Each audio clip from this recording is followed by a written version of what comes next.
Hello दोस्तों, ARDS यानी acute respiratory distress syndrome एक ऐसी बीमारी है जिसमें लंग्स के अंदर सूजन की वजह से पानी भर जाता है। लंग्स की सबसे खतरनाक और जानलेवा बीमारियों में से एक है। आज बात करेंगे इसके लक्षण क्या है और कैसे हम इसे डायग्नोज करते हैं। ARDS पर हमारी काफी वीडियोज है, ये सीरीज है जिसमें हमने काफी एस्पेक्ट्स को कवर किया है। आज हम बात करेंगे इसके सिम्टम्स पर और इसके डायग्नोसिस पर, ताकि इस बारे में एक ओवरऑल अंडरस्टैंडिंग बन पाए और आप इसको पहचान सको कुछ प्रॉब्लम होने से पहले।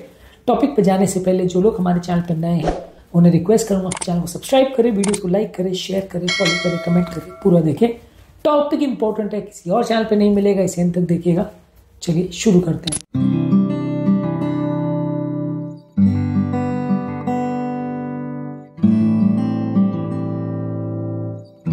सबसे पहले अगर किसी व्यक्ति को ARDS के कोई लक्षण हो रहे हैं तो वैसे व्यक्ति को ये देखना चाहिए कि उसको श्वास फूलने का प्रॉब्लम होगा, लेकिन बहुत ज्यादा सांस फूलेगी, थोड़ी बहुत नहीं। ARDS तब होता है जब पूरे लंग्स में सूजन आ जाती है, लंग्स में पानी भर जाता है। इसमें थोड़ी बहुत सांस फूलेगी और गति थोड़ी बढ़ जाएगी, पता नहीं चलेगा, ऐसा यूजली नहीं होता है।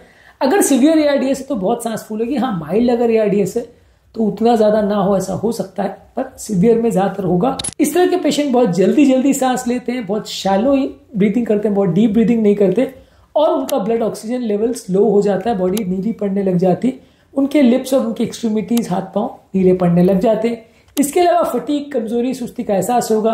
ब्रेन में ऑक्सीजन सप्लाई ना होने की वजह से सुस्ती का एहसास या कमजोरी का एहसास या कंफ्यूजन, कुछ काम ना कर पाना, नींद जाना, इस तरह के सिम्टम्स हो सकते हैं।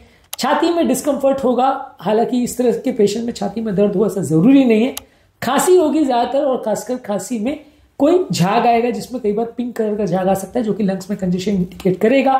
इसके अलावा जो बीमारी है जिसकी वजह से ट्रिगर हुआ है, मान लीजिए बुखार है, इन्फेक्शन है, सेप्सिस है, उसकी वजह से ट्रिगर हुआ तो उसके लक्षण देखने को मिलेंगे। अगर किसी व्यक्ति को चोट या इंजरी हुई है उसकी वजह से ARDS ट्रिगर हुआ है तो उसके लक्षण देखने को मिलेंगे।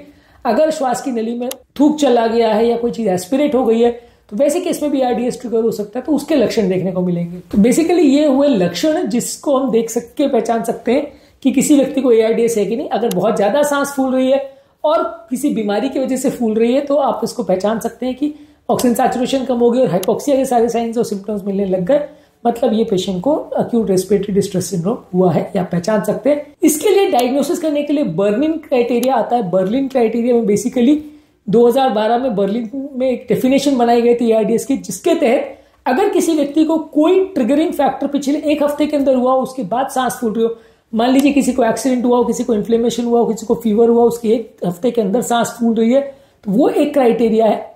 छाती की इमेजिंग में एक्सरे, CT स्कैन या MRI द्वारा लोगों को बायलैटरल छाती में सफेद धब्बे या इन्फिल्ट्रेट्स दिखाई देंगे, जो कि किसी और बीमारी से, चाहे लंग कोलैप्स हो या इफ्यूजन हो या नोड्यूल्स हो या कैंसर हो, किसी और बीमारी से एक्सप्लेन नहीं हो पा रहा है। ऐसा अगर कोई किसी को इन्फ्लेमेशन देखने को मिलेगा। इसके अलावा अगर व्यक्ति को हार्ट फेलियर नहीं है, फ्लूइड ओवरलोड नहीं है, वो कंफर्म कर लिया, आपने रूल आउट कर लिया, क्योंकि इसको नॉन कार्डियोजेनिक पल्मोनरी एडिमा बोलते हैं, यानी हार्ट फेलियर नहीं होना चाहिए। और साथ में आपको अगर ऑक्सीजन सैचुरेशन आप देखते हो तो उसकी 3 कैटेगरी है।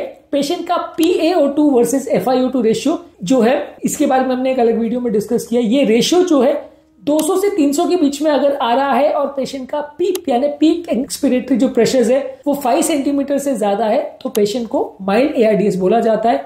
यदि ये PaO2 और FiO2 का रेशियो 100 से 200 के बीच में तो मॉडरेट ARDS है और इसमें भी पीप का रेशियो 5 से ज्यादा आना चाहिए।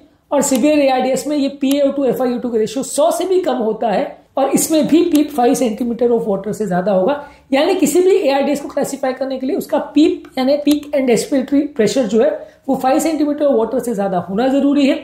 और उसमें जो PaO2 FiO2 का रेशियो अगर 200 से 300 है तो माइल्ड, 100 से 200 है तो मॉडरेट और 100 से कम है तो सीवियर बोला जाएगा। तो ये सब मिला के होता है बर्लिन क्राइटेरिया। ये क्राइटेरिया अगर मैच होता है तो आप ARDS पेशेंट को बोल सकते हैं। साथ में जब आप एक्सरे करते हैं तो उसमें बायलैटरल छाती में लगभग सफेद पैटर्न देखने को मिलता है। नॉर्मल लंग्स का जो शेडो होता है वो डार्क होता है, काला कलर का दिखता है, उसके बदले इसमें आपको व्हाइट अगर पैचेस या धब्बे दिखाई देते हैं तो वो ARDS की तरफ पॉइंट कर सकता है। CT स्कैन अगर आप करते हैं तो ग्राउंड ग्लास ओपेसिटीज, कंसोलिडेशन और इंटरस्टिशियल इडीमा के चेंजेस देखने को मिलते हैं, जो कि ये फाइंडिंग को कंफर्म करते हैं कि किसी को ARDS है या नहीं।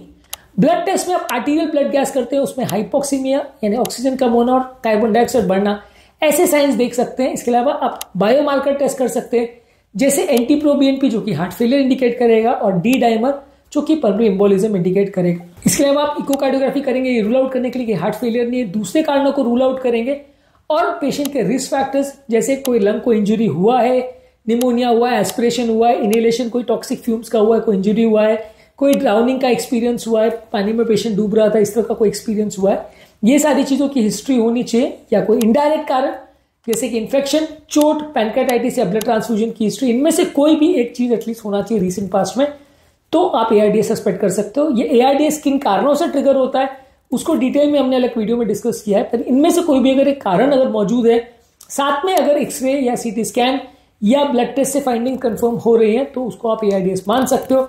एआरडीएस लंग्स में सूजन या पानी भरने का प्रॉब्लम है, जिसमें कारण हार्ट फेलियर नहीं होता है, लेकिन ये बहुत ज्यादा डेंजरस बीमारी है। हार्ट फेलियर को मैनेज करना कंपेरेटिवली ज्यादा इजी होता है, इसको मैनेज करना कंपेरेटिवली ज्यादा टफ होता है, मृत्यु दर इसमें काफी ज्यादा होता है। एआरडीएस के मैनेजमेंट पर, इसके लॉन्ग टर्म प्रोग्नोसिस पर और बाकी चीजों पर हमने अलग अलग वीडियोस किए हैं, ये सारी सीरीज को आप चेक कर लीजिएगा। उम्मीद करूंगा कि आज के टॉपिक में कुछ नई बातें जानने को मिली होगी। जो लोग हमारे चैनल पर नए हैं उन्हें रिक्वेस्ट करूंगा कि चैनल को सब्सक्राइब करें, वीडियोस को लाइक करें, शेयर करें, फॉलो करें, कमेंट करें, पूरा दें।